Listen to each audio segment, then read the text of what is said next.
பாருங்கள், சுருக்குகன்னு சொல்லிட்டு ஒரு ஹெக்டேர் வந்து 150 மீட்டர் ஸ்கொயர் ரெண்டுக்குள்ள விகிதம் என்னன்னு சொல்லி கேட்டிருக்காங்க. சரிங்களா? பார்த்தீங்கன்னா ஒரு ஹெக்டேருங்கிறது வந்து இது வந்து ரொம்ப சிம்பிளான கொஷின் தான். ஆனால் இந்த இது மதிப்பு வந்து நமக்கு தெரியும். ஒரு ஹெக்டேருங்கிறது எத்தனை சதுர மீட்டர் அப்படின்னு சொல்லிட்டு நமக்கு தெரியணும். தெரிஞ்சால் இதை ஈஸியாக போட்டுடலாம். சரிங்களா? ஒரு ஹெக்டேருங்கிறது எதுக்கு சமம்னாக்கா 10,000 சதுர மீட்டருக்கு வந்து சமம். சரிங்களா? சதுர மீட்டர் இல்லைன்னா மீட்டர் ஸ்கொயர்டு அப்படின்னு கூட சொல்லலாம். சரிங்களா? அப்போது இப்போ 1 ஹெக்டேருக்கு பதிலாக நம்ம என்ன பண்ணலாம், 10,000 சதுர மீட்டர். ஏன்னா ரெண்டு பக்கமும் சதுர மீட்டர் வர மாதிரி போட்டால் தான் நம்மளுக்கு ஆன்சர் வரும். சரிங்களா?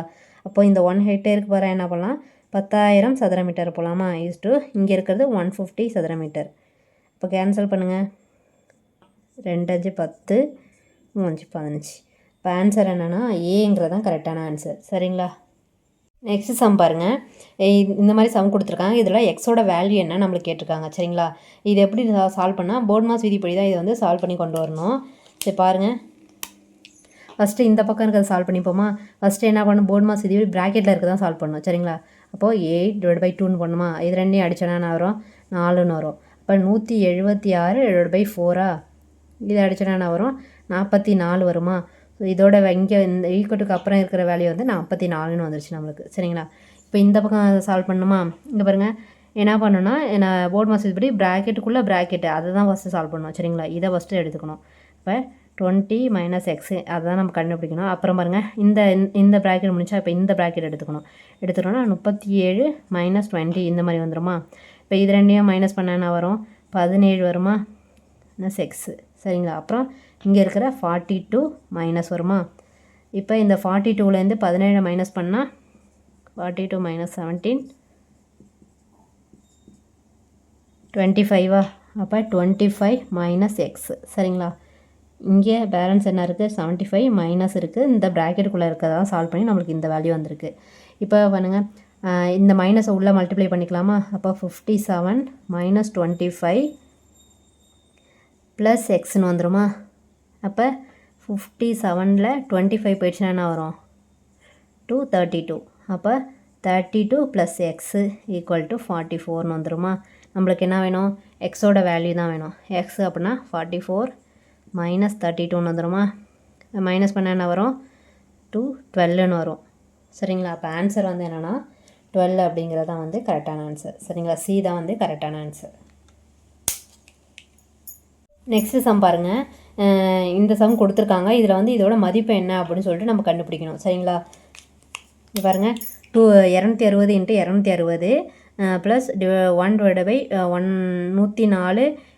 104 அப்படின்னு சொல்லி கொடுத்துருக்காங்களா. இப்போ என்னென்னா இதே நம்பர் தானே திரும்ப திரும்ப வருது. அப்போ நம்ம என்ன எடுத்துக்கலாம், ஏ வந்து 260ன்னு எடுத்துக்கோங்க, பி வந்து 104ன்னு சொல்லி எடுத்துக்கோங்க. சரிங்களா? இப்போ அப்ளை பண்ணலாமா. இப்போ இங்கே என்ன எழுதலாம், ஏ ஸ்கொயர்னு எழுதலாமா. இப்போது ஏ ஸ்கொயர்டு இதை வந்து எப்படி எழுதலாம், 1/b² எழுதலாமா. இது அப்படியே இருக்கட்டும்.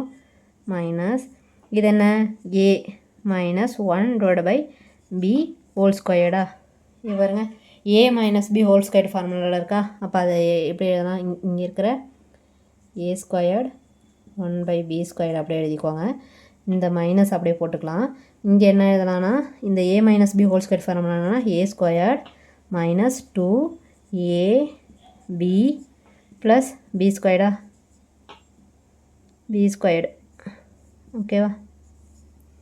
இது பாருங்க, a² + 1/b². இந்த மைனஸ் உள்ளே மல்டிப்ளை பண்ணிக்கலாமா. மல்டிப்ளை பண்ணுங்கள், -a² வந்துடும். மைனஸ் இன்ட்டு மைனஸ் இங்கே ப்ளஸ் வந்துடும். 2a 1/bன்னு வந்துடும். இல்லைன்னா -1/b² எழுதிக்கலாம். இதை பாருங்கள், இப்போ கேன்சல் பண்ணுங்கள். இந்த ஏவும் இந்த ஏவும் கேன்சல் ஆகிடுமா, இந்த பியும் இந்த இதுவும் கேன்சல் ஆகிடுமா. மீதி இருக்கிறது என்ன இருக்குது, 2a/bன்னு இருக்கா. இப்போ ஏ என்னன்னு எடுத்துக்கிட்டோம், 216 எடுத்துக்கிட்டோமா. சரி, இங்கே போடுறேன். 2 × a என்ன எடுத்துக்கிட்டோம், 260ன்னு எடுத்துக்கிட்டோமா. b வந்து என்ன, 104. இங்கே எழுதிக்கிறேன். இவருங்க அப்படியே கேன்சல் பண்ணலாமா. 2 கேன்சல் பண்ணோன்னா இங்கே 2 10 2 4 வந்துடுமா. இதை கேன்சல் பண்ணுங்கள். 2 2 4 6 2 12 1 2 2 3 2 6 வந்துடுமா? அப்புறம் இதில் திரும்ப 2 அடிக்கலாமா? 2 6 6 2 12 1 2 10 ஒவ்வொரு 13 13 5 தடவை வருமா? அப்போ என்ன ஆன்சரு? 5ன்னு வருது. ஸோ சிங்கிறதான் வந்து கரெக்டான ஆன்சர். சரிங்களா? இது அப்படியே இந்த 2a டிவைட் பை பின்னு வந்துச்சா, இதில் ஏவோட வேல்யூயும் பியோட வேல்யூயும் சப்ஸ்டியூட் பண்ணி சிம்பிளிஃபை பண்ணி போட வேண்டியதான். பாருங்கள், எக்ஸ் ஈக்குவல் டு இப்போ இந்த ஃபார்மேட்டில் கொடுத்துருக்காங்க. இப்போ வந்து இதோட வேல்யூ என்ன அப்படின்னு சொல்லி கேட்டிருக்காங்க. மதிப்பு வந்து நம்ம கண்டுபிடிக்கணும். பார்க்கலாமா? இங்கே பாருங்கள், இப்போ இது எப்படி எழுதலாம்னா எக்ஸ் ஈக்குவல் டு இங்கே இது இன்ஃபினிட்னா இந்த கீழே இருக்கிறது அடிமானம் எல்லாமே இன்ஃபினிட்டின்னு தான் அர்த்தமா? இப்போ என்ன எழுதலாம்னா 1 + 1 டிவைட் பை இது இன்ஃபினிட்னா இதுவும் இன்ஃபினிட்டி தான். இது எல்லாமே இன்ஃபினிட்டியாக மாறிடுமா? அப்போது தெரியாத வேல்யூ அப்போ எக்ஸ்ன்னு எடுத்துக்கங்க. சரிங்களா? எக்ஸ்ன்னு எடுத்துக்கணும். இப்போ இது வந்து x equal to x plus 1 divide by எக்ஸ்ன்னு வருமா? இது இன்ட்டு பண்ணி போட்டோன்னாக்கா அப்போது எக்ஸ் ஈக்குவல் டு என்ன வரும்? இங்கே எக்ஸ் ஸ்கொயர் இது இங்கே மல்டிப்ளை பண்ணிடலாமா? அப்போ x square equal to x plus 1ன்னு வந்துடும். சரிங்களா? அப்போது எக்ஸ் ஸ்கொயர்டு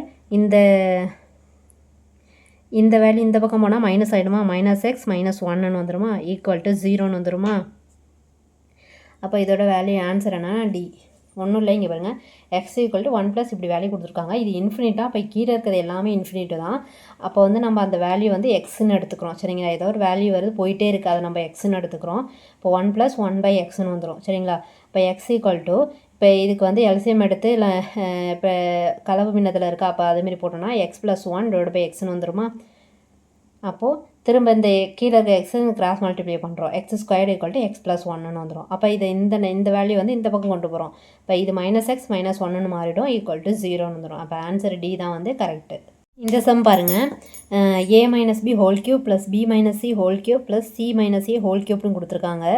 இதோட மதிப்பு divide by 9 into a - b b - c c - aன்னு கொடுத்துருக்காங்க. இதோட வேல்யூ என்ன அப்படின்னு சொல்லி கேட்டிருக்காங்க. சரிங்களா? இதுக்கு வந்து என்னென்னா ஒரு ஃபார்முலா இருக்குது. என்னென்னா x³ + y³ + z³ equal to 3xyz அப்படின்னு எழுதலாம். சரிங்களா?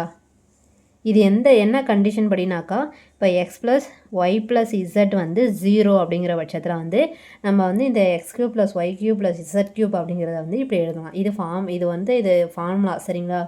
ஸோ இப்போ பாருங்கள், இப்போ நம்ம இதை வந்து எக்ஸ்ன்னு எடுத்துக்கலாமா? a - b இது b - c வந்து ஒய்ன்னு எடுத்துக்கலாமா? c - aவை வந்து இசட்னு எடுத்துக்கலாம். சரிங்களா? அப்போ என்ன மேலே எப்படி வந்துடும்? x³ + y³ + z³ வந்துடுமா? டிவைட் பை 9 இங்கே எப்படி வந்துடும்? எக்ஸு ஒய் இசட்னு வந்துடுமா? இப்போ பாருங்கள், இப்போ இந்த x³ + y³ + z³ என்னன்னா 3xyzன்னு எழுதலாமா? இப்போது 3xyzன்னு எழுதிக்கலாம். சரிங்களா? டிவைட் பை கீழே 9xyz. அப்போ இந்த xyz இந்த xyz கேன்சல் ஆகிடுமா? இப்போ 1 3 3 3 9. இப்போ 1/3ன்னு வரும். சரிங்களா? இப்போ ஆன்சர் என்னென்னா பி அப்படிங்கிறது தான் கரெக்டான ஆன்சர். இது வந்து ஃபார்முலா. சரிங்களா? இப்போ இந்த கண்டிஷன் வந்து இப்படி ஒரு கண்டிஷன் இருக்கும்போது x + y + z = 0 அப்படின்னாக்கா x³ + y³ + z³ = 3xyzன்னு எழுதிக்கலாம். சரிங்களா? இந்த என்ன கண்டிஷனா, இப்போ பாருங்கள், இப்போ xyz வந்து 0ன்னு வருமா? இப்போ நம்ம இந்த கண்டிஷன் அப்ளை பண்ணி பார்க்கலாமா? இங்கே பாருங்கள், எக்ஸ் வந்து என்னென்னு எடுத்துட்டோம்? a - b-ஆ? a - b ப்ளஸ்ஸு ஒய் என்னென்னு எடுத்துட்டோம்? b - c தான் ஒய்ன்னு எடுத்துக்கிட்டோமா? ப்ளஸ்ஸு இசட் என்ன? c - a-வா? இப்போ இந்த கண்டிஷனை பார்க்கலாமா? இங்கே பாருங்க, இந்த பியும் இந்த பியும் கேன்சல் ஆகிடுமா? இது -c இது +c இது +a -a எல்லாமே கேன்சல் ஆகிட்டு 0ன்னு வந்துடுமா? இந்த கண்டிஷனை தான் சொல்கிறாங்க. சரிங்களா? இப்படி ஒரு கண்டிஷனை இருந்துச்சுன்னா அதை வந்து நம்ம இந்த x³ y³ z³ என்ன எழுதலாம்னா 3xyzன்னு எழுதலாம். சரிங்களா? அப்போது அது அப்படியே இப்போ இந்த மேலே இருக்கிறது என்ன எழுதலாம்? x³ + y³ + z³ எழுதிக்கிறோம். டிவைட் பை இந்த 9xyz. சரிங்களா? இப்போ இதோட வேல்யூ என்ன? 3xyz 3xyz போட்டுக்கிறோம், கீழே இருக்க போகிறோம். அப்புறம் கேன்சல் பண்ணி போட்டால் 1/3 வந்துடும். ஆன்சர் வந்து 1/3. நெக்ஸ்ட் சம் பாருங்கள். √3யோட வேல்யூ கொடுத்துருக்காங்க, √2ஓட வேல்யூ கொடுத்துருக்காங்க. அப்படின்னா 1/√3 + √2ஓட மதிப்பு என்ன அப்படின்னு சொல்லி கேட்டிருக்காங்க.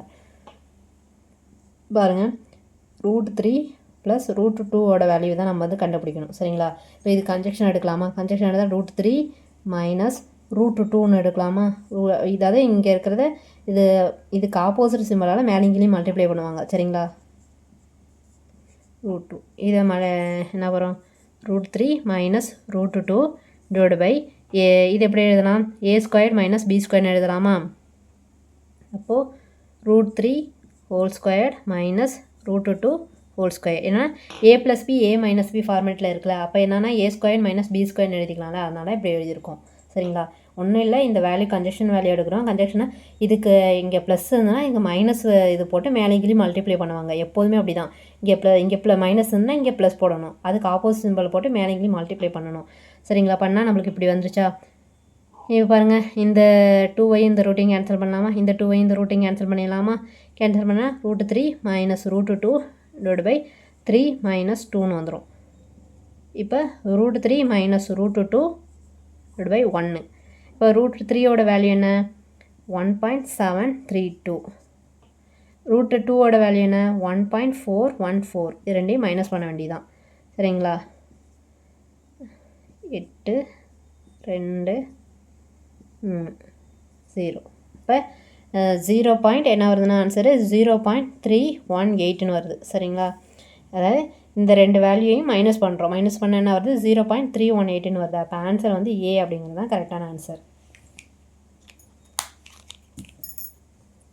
நெக்ஸ்ட்டு சம் பாருங்கள். இப்படி கொடுத்துருக்காங்க. இதில் வந்து இது சால்வ் பண்ணால் என்ன வேல்யூ வரும் அப்படின்னு சொல்லி கொடுத்துருக்காங்க. இது பாருங்கள், m/m + 1 + 1/m + 1 கொடுத்துருக்காங்க. ப்ளஸ் 1/, இது வந்து m² - 1ன்னு இருக்கா? அப்போ a² - b² ஃபார்மேட்டில் இருக்கா? இப்போ a + b a - bன்னு எழுதிக்கலாமா? a² - b² ஃபார்மேட்டில் இருக்குது. அப்போது a + b a - bன்னு எழுதிக்கிறோம். சரிங்களா? ஃபார்முலா படி. இப்போ பாருங்கள், இப்போ இந்த கீழே இருக்கிறதுக்கெலாம் எல்சிஎம் எடுத்தால் என்ன வரும்? பாருங்கள், இது இங்கேயும் m + 1 m + 1. அப்போ இது தானே எல்சிஎம்மாக வரும். இந்த வேல்யூ தானே எல்சிஎம்மாக வரும். அப்போது m + 1 m - 1ங்கிறது தான் எல்சிஎம்மாக வரும். சரிங்களா? அப்போது இங்கே m + 1 இருக்கா? மீதி என்ன இருக்குது? m - 1 வரணுமா? அப்போ நம்ம எந்த வேல்யூ இருக்கோ மேலேங்கிரி மல்டிப்ளை பண்ணுவோமா? இப்போ கீழே மல்டிப்ளை பண்ணால் இந்த வேல்யூ வந்துடும். இப்போ மேலே வந்து m - 1ஆல் மல்டிப்ளை பண்ணணுமா? இப்போ m × m - 1. சரிங்களா? அப்போ இங்கேயும் அதேமாதிரி தான் வருமா? 1 × m - 1. இங்கே 1ன்னு வந்துடும். புரியுதா இந்த ஸ்டெப்பு? ஏதாவது இதுக்கு எல்சிஎம் எடுத்தோன்னா இந்த பெரிய வேல்யூ என்னவோ அதான் இங்கே வந்துடும். இதுக்கு அப்புறம் வந்து இப்போ பகுதி ஒன்றானாக்கா இப்போ நம்ம என்ன பண்ணுவோம்? இப்போ m + 1 இருக்குது நம்மளுக்கு. ஏன்னா m - 1 அப்போ மேலேங்கிட்டே அந்த நம்பரால் மல்டிப்ளை பண்ணுவோம்ல. அப்போ அதுதான் இங்கே போட்டிருக்கோம். சரிங்களா? அதே மாதிரி தான் இங்கேயும் போட்டால் m² உள்ளே மல்டிப்ளை பண்ணிக்கோங்க. m + m - 1 + 1 / m + 1 m - 1. இதை பாருங்கள், இந்த கேன்சல் பண்ணாமல் -1 + 1 அடிபட்டிருப்போம். அப்போ மீதி இருக்கிறது m² / m + 1. சார் இங்கே தெரியலையா? என்ன வரும்னாக்கா என் மேலே வந்து m² / m + 1 m - 1 வந்துடுமா? இதை பாருங்கள், இந்த ஆப்ஷனில் இப்படி இல்லை. ஸோ அப்போ நம்ம இதை வந்து திரும்ப இந்த ஃபார்மேட்டே கொண்டு போயிடணும். இப்போ m² a + b a - bன்னு இருக்கா? அப்போ a² - b² எழுதலாமா? b² எழுதலாம். அப்போ இந்த எங்கே இருக்குது? d தானே இப்படி இருக்குது. இப்போ டிங்கிறது தான் வந்து கரெக்டான ஆன்சர்.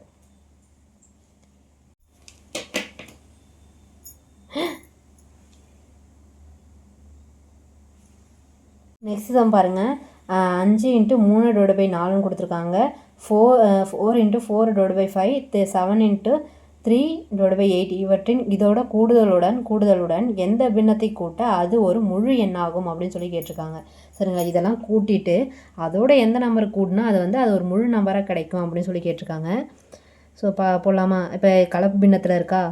இதை வந்து தகா பின்னாக மாற்றலாமா? இது ரெண்டையும் மல்டிப்ளை பண்ணணும், இதை ப்ளஸ் பண்ணணுமா? இப்போ 5 × 20 23ன்னு வந்துடுமா? / 4 ப்ளஸ் இது ரெண்டையும் மல்டிப்ளை இதை ப்ளஸ் பண்ணணும். 24/5 வந்துடுமா? ப்ளஸ் இது என்ன வரும்? 56 59 8ன்னு வரும். இதுக்கு வந்து எல்சிஎம் எடுக்கணும். சரிங்களா? 4 5 8க்கு வந்து எல்சிஎம் எடுத்தால் என்ன வரும்னா 40 தான் வரும். ஆனால் தெரியாதவங்க வந்து இப்படி போடுங்க. 2 தடவை போடாமல் 2 10 × 4 40 வந்துடுமா? இப்போ எல்சிஎம் என்ன வருது? 40ன்னு வருது. இப்போ இங்கே என்ன பண்ணணும்? 10ஆல் மல்டிப்ளை பண்ணோம் மேலங்கீழையும். இப்போ இங்கே என்ன வரும்? 230 ப்ளஸ் இங்கே வந்து என்ன பண்ணணும்? 8ஆல் போடணுமா? இதை 8ஆல் போட்டால் என்ன வரும்னா 192 வரும். சரிங்களா? இங்கே 5ஆல் மல்டிப்ளை பண்ணோம் மேலங்கீழையும். 5ஆல் மல்டிப்ளை என்ன ஆகணும்? 295 வரும். ஓகேவா? இப்போ இதெல்லாம் ப்ளஸ் பண்ணணுமா? என்னென்ன? 230 192 295 இதெல்லாம் ப்ளஸ் பண்ணாக்கா 7 21 1 2 7 வந்துடும். அப்போ என்ன வரும்னா 717/40ன்னு வந்துடும். ஓகேவா? இப்போ என்ன பண்ணோம்? இந்த 40 இதெல்லாம் டிவைட் பண்ணி பாருங்கள் எவ்வளோ வருதுன்னு. இப்போ 40 717 ஒரு தடவை போட்டாக்கா 40 மீதி 31 வருமா? 7 தடவை போட்டாக்கா 280 வருமா? மீதி என்ன வரும்? 37 வந்துடுமா? அப்போ இது நம்ம 40 இப்போ 40 வரும்னா இன்னும் இதோட என்ன ப்ளஸ் பண்ணணும்? 3 ப்ளஸ் பண்ணால் 40 ஒரு தடவை வந்துடுமா? அப்போ நம்மளுக்கு என்ன வரணும்? 3 வரணும். அப்போ 3/40 அப்படிங்கிறதா வந்து ஆன்சர். சரிங்களா? இங்கே பேலன்ஸ் எது கூட்டினா இது முழு நம்பராக மாறும். சரி, முழு நம்பர் தான். இது வந்து 40 தடவை 40ஆல் அடிப்படணும்னா இதோட என்ன கூட்டணும்? ப்ளஸ் 3 கூட்டினா 40ஆல் அடிப்பணுமா? அப்போது 3/40 அப்படிங்கிறதா வந்து கரெக்டான ஆன்சர். நெக்ஸ்ட்டு சம் பாருங்கள். 500இன் 30% மதிப்பில் 20% அப்படிங்கிறத வந்து என்ன அப்படின்னு சொல்லி கேட்டிருக்காங்க. பாருங்கள், 500ஓட 30% ஃபஸ்ட்டு என்னென்னு கண்டுபிடிச்சிக்கலாம். நீங்கள் ஆன்சர் பண்ணலாமா? இப்போ 150 வருது. 500 30%ங்கிறது 150 வருது. அந்த மதிப்பில் 30% மதிப்பில் 20% என்ன அப்படின்னு சொல்லி கேட்டிருக்காங்க. அப்போ இந்த மதிப்பில் 20% என்ன அப்படின்னு சொல்லி கேட்டிருக்காங்க. 30ன்னு வருமா? இப்போ ஆன்சர் வந்து என்னென்னா 30. நெக்ஸ்ட் சம் பாருங்கள். இப்படி கொடுத்துருக்காங்க. இதோட வேல்யூ என்ன அப்படின்னு சொல்லி கேட்டிருக்காங்க. இங்கே பாருங்கள், இந்த மாதிரி சம்ஸ் வந்தாலே என்னன்னாக்கா இங்கே இது வந்து பெருசாக போனால் ரொம்ப டைம் எடுத்துகிட்டு போயிடும். சரிங்களா? இது ஷார்ட்கட்டாக எப்படி போடலான்னா, இப்போ இங்கே எத்தனை 9 இருக்கோ அத்தனை 9 வந்து நம்ம போட்டுக்கணும். சரிங்களா? இங்கே எத்தனை இந்த பகுதியில் எத்தனை 9 இருக்கோ அத்தனை 9 போட்டுக்கணும். இங்கே எத்தனை 9 இருக்கோ அத்தனை 0 வந்து சேர்த்துக்கணும். சரிங்களா? புரியுதா? இந்த மாதிரி எந்த சம்மம் இந்த மாதிரி ஃபார்மேட்டில் வந்துச்சுன்னா கீழே எத்தனை 9 இருக்கோ அத்தனை 9 போட்டுக்கிறோம். இங்கே எத்தனை 9 இருக்கோ அதுக்கேற்ற மாதிரி அத்தனை 0 போட்டுக்கிறோம். மைனஸ் இங்கே பாருங்கள், இதையும் மைனஸ் பண்ணால் என்ன வேல்யூ வரும்? 4ன்னு வருமா? 999 மைனஸ் 995ன்னு போட்டாக்க என்ன வரும்? 4ன்னு வரும். இப்போ இது ரெண்டையும் மைனஸ் பண்ணி போட்டோன்னா ஆன்சர் அதான் வரும். மைனஸ் பண்ணால் என்ன வரும்னாக்கா 9 9 8 9 9 6 அப்படின்னு வரும். இதுதான் ஆன்சர்.